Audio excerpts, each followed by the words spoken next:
It started with a text message I wasn't supposed to see, and ended with a secret I never imagined my own son could keep from me. I know how that sounds. Believe me, if someone had told me this story a year ago, I would have raised my eyebrows and thought, what kind of messed up movie plot is this? But real life doesn't come with warning signs or background music. It just happens. Slowly at first. Then all at once. It wasn't the surprise he planned that shattered me, it was what it revealed. And the way it made me feel. I still can't explain it without my throat tightening up. It's been months now, and I still haven't fully recovered from it. It's funny how we think we know the people we love. We carry this image of them in our minds, flawless, pure, frozen in time. I thought I knew my son better than anyone. I raised him. I kissed every scraped knee. I stayed up with him through fevers and heartbreaks. I was there for every school project, every birthday, every broken promise his father left behind. I thought I knew him. But the truth is, sometimes people see you in ways you don't expect. Sometimes the love you pour into others starts to blur in their eyes, twisting into something you never asked for, never wanted. And sometimes, you're too lonely, too tired, too human to recognize the danger before it's too late. It didn't happen all at once.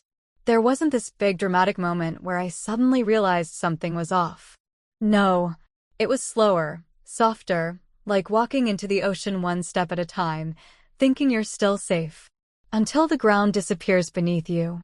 I remember the exact day everything started to shift. Not because it felt dramatic or strange, but because it felt too normal. That's what still scares me. The kitchen smelled like cinnamon and vanilla. I had just baked something, I don't even remember what now. The sun was coming through the blinds, catching the dust in the air, making it look like tiny stars floating in the light. He was sitting at the table, smiling at me. That smile he used to give me when he was 5 years old and wanted extra dessert. That was the smile that made my heart feel warm back then. But that day, something about it made me pause. Not because I thought anything inappropriate. Not at first. But because I realized it had been years, since anyone had looked at me like I mattered that much. Like I was seen. You know that feeling when someone makes you feel special? Not just appreciated, but like you're the only person in the world at that moment. Yeah, that kind of attention can be dangerous when you're lonely. When your marriage is long gone. When your reflection looks like a stranger. When your days blur into one another and your phone barely rings unless it's a spam call. I didn't ask for this. I didn't see it coming. And yet, somehow, I still blame myself. Because I let it get too close. Was it love? Guilt? Betrayal? I still don't know. I still wake up in the middle of the night wondering what exactly I missed. What I allowed. What part of me wanted to be wanted again, even if it came from the wrong person. This is the part of the story most people won't understand. But maybe you will. Maybe someone listening out there has been where I've been. Felt what I felt. That need to feel alive again. To be touched, heard, noticed. Even if the source of that attention makes you question everything you thought was right. So I'm telling this story not just to get it off my chest, but because I think secrets like these grow darker in silence. And I've been silent long enough. If you think you know what's coming next, you don't.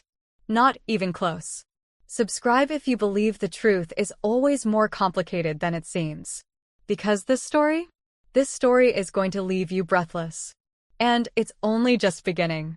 When my marriage ended, I didn't cry the way I thought I would. No screaming. No dramatic packing of bags. Just silence. A silence so loud it echoed through every hallway of the house. The kind of silence that doesn't just fill a room, it settles into your bones. 23 years, gone with one sentence from him. I just don't feel it anymore.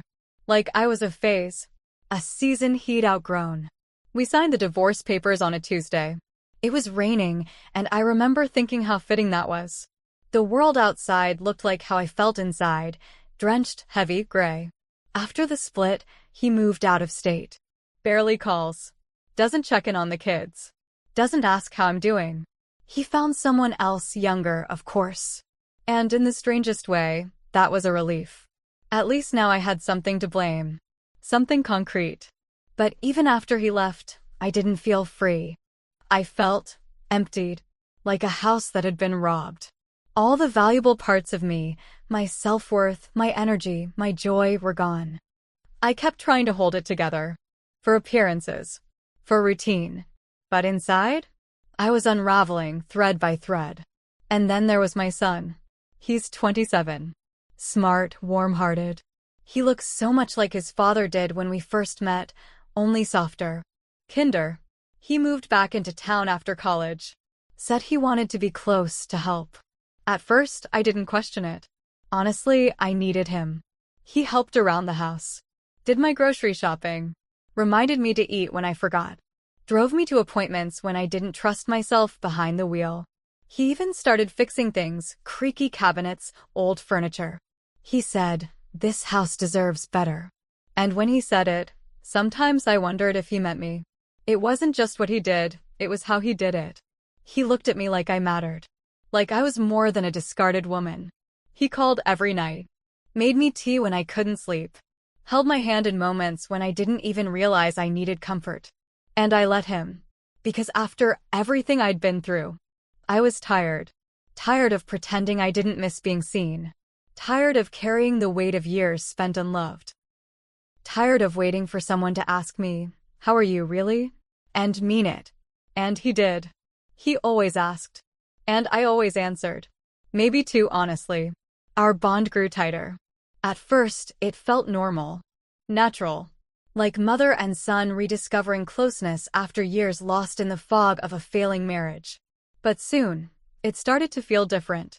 There were moments I can't explain, glances that lasted a beat too long. Touches that lingered, just slightly. Conversations that felt too deep, too intense, for what they should have been. I'd laugh and he'd stare. Not in a way that made me uncomfortable. At least, not at first. It was admiration. Maybe even awe. And for a woman like me, divorced, discarded, invisible, that kind of attention felt intoxicating. Still, I kept brushing it off. Told myself I was imagining it. Told myself it was just a phase. That he was protective. That he was grieving too. You see, my son and I, we were both broken in different ways. He hated his father for how he treated me. Called him a coward. Said I deserved better. And every time he said that, something would flicker in his eyes. Something fierce. Something tender. He became my everything without me realizing it. My morning coffee. My late night call. My silent anchor. And the worst part? I didn't see the danger. Not because it wasn't there. But because I needed him. I needed someone to fill the space that had grown so hollow. Someone who saw me. Listened to me. Chose me. And I told myself it was fine. Because he was just being kind. Because this was what a good son does. Because I was lonely, not blind. But maybe I was. Maybe I didn't want to see what was really happening. My sister came by one afternoon. She was visiting from out of town, just for a weekend. And after dinner, while we were cleaning up, she said something that stopped me cold. "He looks at you funny," she said. I froze. "What do you mean?" I asked, playing dumb. She shrugged. "Just, like he's always watching you. Like he's worried." Or something else. I don't know. I laughed it off. Told her she was overthinking. But that night, I couldn't sleep. I kept replaying her words. And suddenly, all those moments I had pushed aside came flooding back in full color. The way he stared when I wasn't looking. The way he stood too close in the kitchen. The way his voice softened when he called me beautiful on accident and quickly corrected himself to say, "You look beautiful today." And still, I said nothing. Because I didn't know what to do. Because I wasn't sure what was real anymore. Because part of me didn't want to know. You ever have someone become so essential to your survival that you stop questioning whether it's healthy? That was me. I was trying to rebuild a life that felt foreign. I was trying to be a whole person again, after years of being half of something broken. And my son, God help me, he made me feel whole again. But as you'll see, the closer we got, the more dangerous it became. Because attention, even the wrong kind, feels a lot like love when you're starved for it. And soon, that line between what was innocent and what wasn't started to blur in ways I never saw coming. And once the line blurred, There was no going back. The surprise he planned, it wasn't the gift that changed everything. It was what it uncovered. What it forced me to face. About him. And about me. And that's where everything started to unravel. It was a Thursday afternoon. I remember because the house was unusually quiet even for me. The kind of quiet that makes you hear every little sound. The soft hum of the refrigerator. The ticking of the kitchen clock. The low whoosh of the wind outside brushing against the window. I had just finished folding laundry, sitting on the couch, letting the warm scent of fresh clothes wrap around me like a blanket. For a brief moment, everything felt okay. Normal. Still. Until my phone buzzed. I wasn't even checking it intentionally. It was just there on the armrest beside me. But the screen lit up and the preview of a message flashed across the top. It was from a number I didn't recognize. But the message? Don't forget the reservation. She'll be so surprised. At first, I smiled. Thought maybe it was one of my friends or my sister planning something sweet. But then, I looked closer. That wasn't my phone. It was his. My son had left his phone at the house earlier that morning. He'd dropped by to bring groceries, made me coffee, stayed a little longer than usual. He said he had errands to run and left in a rush, forgetting it behind. So there I was, holding his phone, staring at that message. She'll be so surprised. Who was she? What reservation? And why did I feel this strange tug in my chest that I wanted it to be about me? My birthday wasn't for another 3 months. Mother's Day had passed. There was no reason for a surprise, not that I knew of. And yet, something about the way the message was worded, it made my stomach flutter. Not in excitement, but in a way that felt unsettling. I tried to shake it off. Told myself it was probably a friend or maybe even a girlfriend I didn't know about. But that idea stung in a way I didn't expect. Why did it bother me? Why did the thought of him planning something special for someone else feel like betrayal? That's when it hit me. I'd let myself get too close. Closer than a mother should be. Not in any physical way, not yet, but emotionally.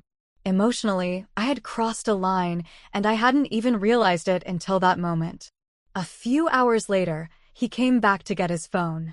He walked in smiling, easy, as if nothing in the world could touch him. He hugged me tight, the way he always did, lingering just a beat longer than necessary. And maybe I leaned into it more than I should have. I handed him his phone, casually asked, someone texted. About a reservation. Sounds like a nice surprise you're planning. His face changed. Just slightly. But I saw it. A flicker of hesitation. A faint flush in his cheeks. He laughed it off quickly, trying to sound casual. Oh, that. Yeah. You'll see. Then he kissed my forehead, and I swear, his lips stayed there just a second too long. That's when my heart started beating faster. Not in fear, but in something far more dangerous confusion. I watched him walk into the kitchen, pretending to check the fridge. But his body language, it was tense. Guarded. Like someone hiding a secret just under the surface. And suddenly, I was back in a moment from 2 weeks before. I'd bought a new dress. Just something simple I picked up on sale. Flattering but modest. I'd worn it to feel better about myself, to remember that I could still be a woman, not just a mom. He came over that afternoon, unannounced as always. I remember the way he looked at me when I opened the door. His eyes didn't scan me like a child admiring his mother. No, it was something else, something deeper. He said, "Wow, you look really beautiful today." And his voice, it cracked, just slightly. As if he wasn't prepared for how I looked. As if he wasn't prepared for how he felt seeing me like that. I laughed it off. Said something about needing to feel human again. And he smiled, but it was the kind of smile you give when you're hiding something behind your teeth. And now, holding that memory beside the text message, the pieces were starting to rearrange themselves in my mind. I told myself to stop overthinking. Told myself to get a grip. But a part of me was curious. Curious if he was hiding something. Curious if that surprise had anything to do with me. And worse, curious if a line was already being crossed in his heart. Or mine. I tried to go about the rest of the evening as normal. Made dinner. Cleaned up. Watched the same boring show I always do. But my thoughts kept circling back. Not just to the text message, but to all the little moments I had ignored. The time he brushed my hair out of my eyes and told me I deserved the world. The way he held my hand when I cried, like he was anchoring me, but also anchoring himself. The compliments. The glances. The "you're all I've got" moments that now sounded more complicated than they once had. The house felt colder that night. Lonelier. And for the first time since the divorce, I felt scared. Not of being alone, but of what I might be allowing. Of what I might be inviting without realizing it. Because when you're starved for love, even the wrong kind can feel like a lifeline. That text message, it wasn't the start. It was just the first crack in the wall I'd been building. And once it was there, everything started to seep through. And I began to wonder, what exactly was my son planning? And who exactly was the she he wanted to surprise? That night, I couldn't sleep. Again. I just laid there, staring at the ceiling in the dark, letting my thoughts spiral in circles that led nowhere good. The soft hum of the heater kicking on, the faint ticking of the clock on the nightstand, it all felt too loud in the silence. And the text message, it kept flashing in my mind like a warning light. She'll be so surprised. 3 words. That's all it took to unearth something inside me I didn't even know was buried that deep. I kept trying to convince myself it was nothing. Just a coincidence. An innocent message with a meaning I wasn't meant to understand. But the way he looked at me earlier, the way his voice tightened, the way he hugged me when he came in, so warm and full and lingering, there was something in that embrace that didn't feel like just a son showing love. And worse, something in me didn't pull away. I hated feeling so seen by him. And I hated that I didn't hate it. What kind of mother thinks like that? That question, it circled like a vulture over my conscience. But the truth? I was so tired of being invisible. After the divorce, it was like the world stopped looking at me. Friends changed. Invitations stopped. Conversations dried up. You don't realize how much of your identity gets wrapped up in being someone's wife, someone's partner, until that role is ripped from you, and suddenly, you're just there. Present, but unnoticed. And then came my son. This grown man, with kindness in his eyes and fire in his soul. He noticed me. He saw when I got my hair done. He complimented me when I wore a new sweater. He always asked how I was sleeping, eating, feeling. And when he looked at me, I felt alive again. I know how that sounds. It makes my stomach twist just to say it out loud. But if I'm going to tell the truth, I have to tell all of it. There's something dangerous about being lonely for too long. It dulls your instincts, blurs the lines you swore you'd never cross. I started thinking back to all the little things. Things I brushed off without much thought until now. Like the time I fell asleep on the couch and he tucked a blanket around me, his hand lingering on my shoulder just a moment too long. Or the time I broke down crying after seeing my ex's wedding photos online, and my son held me, his arms wrapped so tightly around me I could feel his heart pounding through his chest. Back then, I chalked it up to compassion, love, family. But now? Now I wasn't so sure. And that uncertainty? That doubt, it gnawed at me. Every time he smiled, I didn't know how to read it anymore. Was it pride? Care? Or something else? Something he didn't even realize was growing inside him. And what about me? What was wrong with me that part of me leaned into it? That part of me liked it? Was I imagining things? Making something out of nothing? Was I just so desperate to feel wanted that I mistook affection for attraction? I told myself, he's just affectionate. Always has been. He's just trying to fill the space his father left behind. He's only being this close because I'm all he has left. I'm just touch-starved. This isn't real. It's in my head. And yet, it felt real. Like static in the air right before a storm. That invisible pressure you can't see but feel in your chest. I started pulling away in small ways. Avoiding eye contact. Keeping our hugs short. Not letting him stay too long when he visited. But he noticed. One day, he asked, "Did I do something wrong?" And I couldn't answer. I just smiled and shook my head, lying through my teeth. Because how do you say, "No, it's not you. It's me." And I'm scared. Because I don't know where this road ends, but I know it can end well. I started questioning myself more than ever. Every move I made. Every word I said. Every look that passed between us. Was it innocent? Was it me misinterpreting his kindness? Or was something darker growing quietly between us? And still, underneath all the guilt and confusion, was that small, secret part of me that didn't want it to stop. That part of me that wanted to feel adored, even if it was wrong. That part that had forgotten what intimacy felt like. What warmth and attention and desire felt like. And here it was, being offered in quiet glances and soft gestures from the one person it never should have come from. I began avoiding mirrors. Because I couldn't look at myself without hearing the voice in my head whisper, "What kind of mother are you?" But then another voice, quieter, more dangerous, whispered back, "You're human." And that was the most terrifying part of all. Because if I could feel this, if I could want this, even for a fleeting moment, then maybe I wasn't the person I thought I was. Maybe I wasn't the victim in the story. Maybe I was part of the problem. And if that's true, where do you go from there? Because once you start questioning your own morality, once you feel that line blur, even just once, it never looks the same again. A few days passed. I did what I always do, smile through the ache, carry on like everything's fine, keep busy enough to ignore the voice in my head. But it never really went away, that whisper that something was changing between us.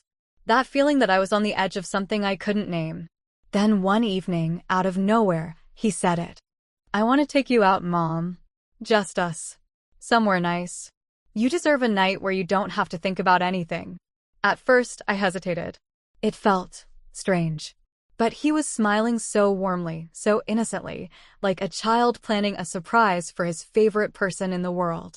And maybe I wanted to believe it was just that. Maybe I needed to believe that. I asked, "What's the occasion?" He just shrugged. "Because you've done everything for everyone, and no one's done anything for you." There was something in his voice, gentle, sincere, but almost too intense. I felt it ripple under my skin. I nodded, trying to act casual, and said yes. A few days later, he texted me, "Wear that black dress, the one you wore on your birthday. You looked beautiful in it."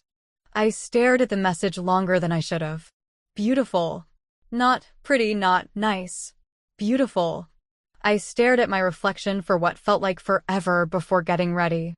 My hands trembled slightly as I put on the dress. Hair curled softly around my shoulders. A touch of lipstick. Why was I trying so hard? I told myself it was just a nice dinner. A thank you. A chance to feel good for a change. That's all. But somewhere deep inside, I already knew this wasn't just dinner. When he picked me up, his eyes lit up like I was the most radiant thing he'd ever seen. He stared longer than usual, then caught himself and looked away. We drove in silence for a while. Comfortable, but heavy. Like something unsaid was sitting between us in the car. He took me to a small, intimate restaurant. Candlelit. Quiet music playing in the background. Tucked away in a part of town I hadn't been to in years. It was the kind of place couples go for anniversaries. For romance. The hostess asked, "Table for two," and he placed a hand lightly on my back as he nodded. A gentle touch, but again, it lingered. We were led to a corner table, dimly lit, far from everyone else. The kind of setting where even whispers felt intimate. I tried to breathe. I tried to keep it light. We ordered food. Wine. Talked about everything and nothing. He laughed at my stories. Watched me closely every time I smiled. I saw it again, that softness in his eyes. That way he looked at me, like I was precious. Then, in the middle of the meal, he reached across the table, took my hand in his, and said, "You really do look beautiful tonight." I froze. My breath caught. I told myself to pull my hand back. I didn't. His thumb gently traced the edge of my palm. I could feel my pulse thudding through my fingertips. I looked into his eyes and saw something I didn't want to admit. Something I should have never seen.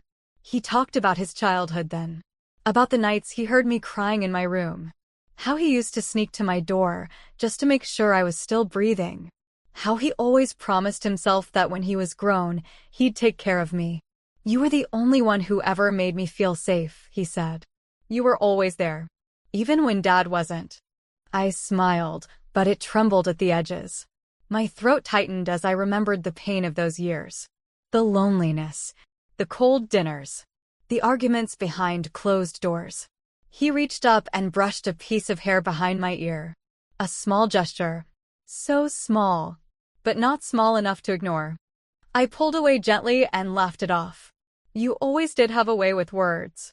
But inside, I was spiraling. I wanted to scream. I wanted to leave. And yet, a part of me wanted to stay. Wanted to know what he would say next. Wanted to feel what I hadn't felt in years, seen, adored, wanted. And that's the part of this I'm most ashamed of. Not the moment itself, but that quiet, burning ache inside me that wished, just for a second, that this night didn't have to end. Then came the moment that split everything wide open. The waiter brought dessert, and as I reached for my fork, he said, "Wait. I have something for you first." He reached into his jacket pocket. His hands moved slowly, deliberately, like he'd been planning this for a while. And then, he placed a small box in front of me. Velvet. Elegant. He pushed it toward me and said quietly, "You don't have to open it now. But I want you to have it." My fingers hovered over the lid. I could hear my heartbeat in my ears. I looked up at him, searching his face for clues. He smiled, but it was nervous, unsure. I opened the box, and inside was something I never expected. I stared down at the box. It was beautiful. Deep navy velvet, perfectly square, lined with gold trim around the edges. My fingers trembled as I opened the lid, not knowing what I was expecting, but knowing somehow that this wasn't just a gift. Inside, nestled against black satin, was a necklace. Not flashy, not modern. It was old, antique. Delicate gold chain with a small oval locket etched in intricate detail. I recognized the design instantly. It belonged to my grandmother. My mother gave it to me when I got married. I hadn't seen it in over 2 decades. I gasped. How did you even find this?" His eyes locked onto mine. "I asked Aunt Linda. She kept it after you gave it to her during the move. Said she thought you didn't want it anymore." I couldn't speak. I was holding a piece of my past, a symbol of who I used to be before the marriage, before the heartbreak, before everything unraveled. And then he said it. Quietly, gently, but with such intensity that it sent a cold shiver down my spine. "You deserve to feel loved again." I looked up at him, and for the first time, I really saw it. The weight in his gaze. The way his lips parted as if he had more to say but couldn't. The tenderness in his expression that no longer felt like something a son should give his mother. Time stopped. The restaurant blurred around us. It was like the world had muted itself so this moment could live, alone, unchallenged, terrifying in its stillness. He reached for my hand again this time, slower, deliberate. "You've spent your whole life giving, Mom. Loving everyone else. And no one's ever loved you the way you deserve. Not even Dad. Not your friends. Not anyone." He leaned in. So close I could feel the warmth of his breath. So close I could count the flecks of gold in his eyes. His hand still holding mine tight, warm, trembling. My heart slammed in my chest. I was frozen. Not from fear. Not even from disgust. But from conflict. Because in that moment, a part of me didn't want to move. Didn't want to stop it.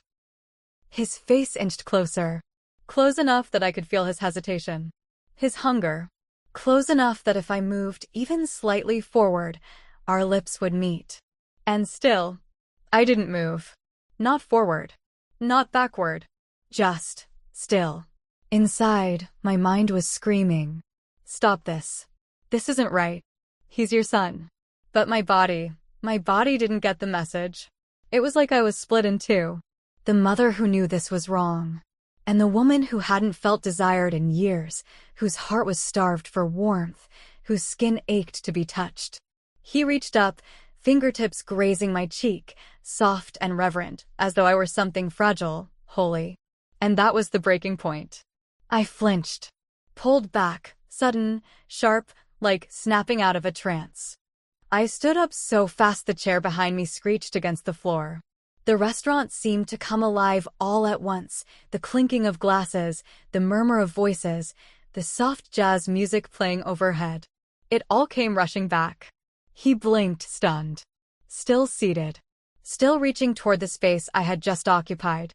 I didn't say a word. I couldn't. My chest was tight. My vision blurred at the edges. Shame flooded in like a rising tide. He looked up at me, eyes wide, voice cracking. I just wanted to make you feel special again. No one else ever has. That sentence. Those words. They shattered me. Because they were true. And they were wrong. And they were so deeply, heartbreakingly human. I turned and walked away. Each step felt heavy. Like walking through quicksand. I didn't wait for the check. I didn't care who was watching. I didn't care if he followed me or didn't. I just needed air. Outside, the night hit me hard. Cold wind, streetlights glowing yellow across the wet pavement, the smell of rain lingering in the air. I stood there, gripping my coat tighter, gasping like someone had just emerged from underwater. I had no name for what had just happened. No map for what came next. All I knew was, something inside me had been touched. Exposed. Lit on fire and left to burn. And now? Now I was standing in the middle of a life I didn't recognize anymore. Nothing would ever be the same. The drive home was a blur. I don't remember which roads I took or how long it took me to get there. I just remember my hands gripping the steering wheel so tightly that they ached for hours afterward. My jaw clenched. My heart pounding so hard I could hear it in my ears. And when I walked through the front door, I locked it behind me, like I was trying to lock out the memory of what had just happened. But memories don't work that way. They seep in. They settle. They cling. I turned off my phone the moment I got home. I couldn't bear to see a message from him, or worse, hear his voice. I left it face down on the kitchen counter, screen black, like a stone I couldn't carry anymore. I stayed in bed the next day. Curtains drawn. No TV. No noise.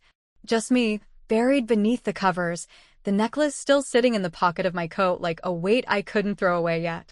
Every time I closed my eyes, I saw his face, soft, vulnerable, full of something I hadn't wanted to acknowledge until it was too late. And the question kept repeating in my head, like a drumbeat. Did I let this happen? I avoided him. I didn't text back. Didn't answer the door when he knocked that night.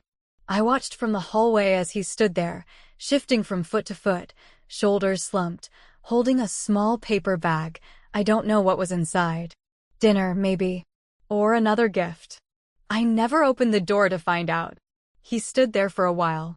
Then he slipped a note under the door.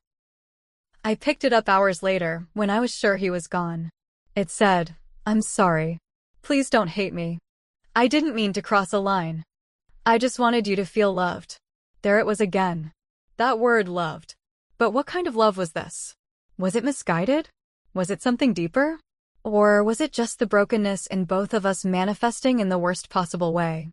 I couldn't sleep. Couldn't eat. Guilt consumed me, so thick it felt like drowning. And the more I thought about it, the more I began to unravel. I started replaying every moment, every hug, every compliment, every glance. Had I leaned in too long? Had I smiled in a way that opened a door I never meant to open? Had my own need to feel attractive, to feel wanted, somehow invited this? I told myself I was the parent. I was the adult. The line should have been crystal clear. But somewhere along the way, I'd blurred it. Or at the very least, I hadn't stopped it when I should have. And that truth crushed me. I sat at the kitchen table one morning, untouched tea growing cold in front of me, just staring at the wall. Hours passed, but I didn't move. Then my sister showed up. She'd been calling, and when I didn't answer, she came by unannounced. She does that sometimes. She says silence is a language of its own. She walked in, looked around at the dim, quiet house, and just said, "What happened?" I didn't answer. She sat across from me, not pushing, just watching. After a while, she leaned in and said something I'll never forget. "He looks at you like you're more than his mother. You notice that?" I felt something twist inside me. She didn't say it with judgment. She said it with knowing. Like she had seen something I hadn't wanted to see, or maybe something I had seen but refused to name. I didn't respond. I couldn't. She sighed, reached across the table, and held my hand. Whatever it is, just don't let it fester. Talk to someone. Talk to him. Pretending it didn't happen won't make it go away. But I couldn't talk. Not yet. I wasn't ready to confront what it meant, what it said about me, about him, about us. I went upstairs that night and cried harder than I have in years. And the worst part? It wasn't just because of what happened. It was because a part of me didn't want it to end. There. I said it. That's the truth that haunts me the most. Because for one night, I felt something I hadn't felt in decades. Seen. Wanted. Loved, however twisted that love might have been. And now? Now I couldn't unfeel it. I was trapped between two identities, the mother who was supposed to protect, guide, and set the line, and the woman who had forgotten what it felt like to be chosen. I didn't know who I was anymore. And honestly, I wasn't sure which version of me scared me more. I've always thought of myself as a good mother. Not perfect, God knows I made mistakes, but good. I showed up. I cared. I sacrificed. When their father pulled away, when he stopped showing up to school plays or forgot birthdays, I stayed. I did it all.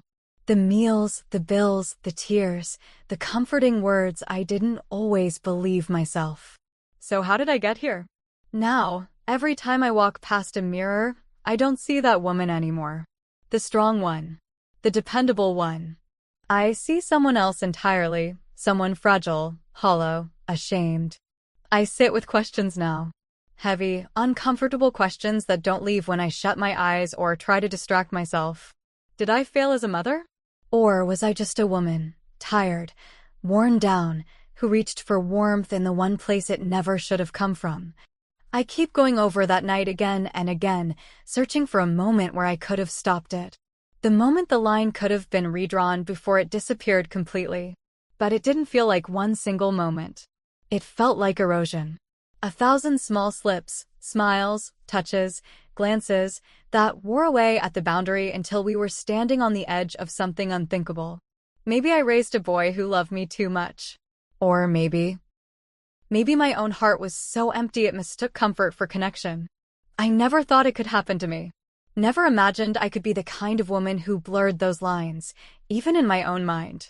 But when you go long enough without being loved, you start to question where love begins and ends. You start to crave anything that makes you feel whole, even if it comes wrapped in confusion and guilt. That night in the restaurant, when he said, "You deserve to feel loved again," I believed him. Not just because of the words, but because they came from the one person who had seen my pain up close. The only one who had stayed when everyone else walked away. And that made everything worse. Because the betrayal wasn't in a kiss that didn't happen. It was in the possibility of what could have happened, and the fact that I didn't stop it sooner. I haven't spoken to him since. He texted once more. A long message that I still haven't opened. I can't. Not yet. Every time I see his name on my screen, I feel the same sinking feeling in my chest. Like I've lost something precious and I don't know if I'll ever get it back. The necklace sits in my dresser drawer. Top right corner. Untouched. I haven't had the heart to throw it away. But I also can't wear it. Because every time I touch it, I hear his voice. You deserve to feel loved again. And I wonder, was that love? Or was it something else, something broken, misplaced, desperate? Sometimes I catch myself remembering the way he looked at me that night. Not with lust. Not even with desire. But with longing. And then I wonder which of us was more lost. Him, for giving too much of himself to someone he was never meant to love that way. Or me, for taking comfort in it. For not stopping it. For feeling a flicker of warmth in something I should have been repelled by. And the scariest part? A small, quiet part of me still aches for that warmth. I hate that part of myself. But I also understand her. She's the part that bore the weight of a loveless marriage. The part that cried silently in the shower at night. The part that went years without being held. Without being chosen. Without hearing the words, "You matter." Now, that part of me is still here, quieter, shamed, hiding. But not gone. And I don't know what to do with her. This story doesn't have a tidy ending. No moral wrapped in a vow. No dramatic confrontation. No neat resolution. Just silence.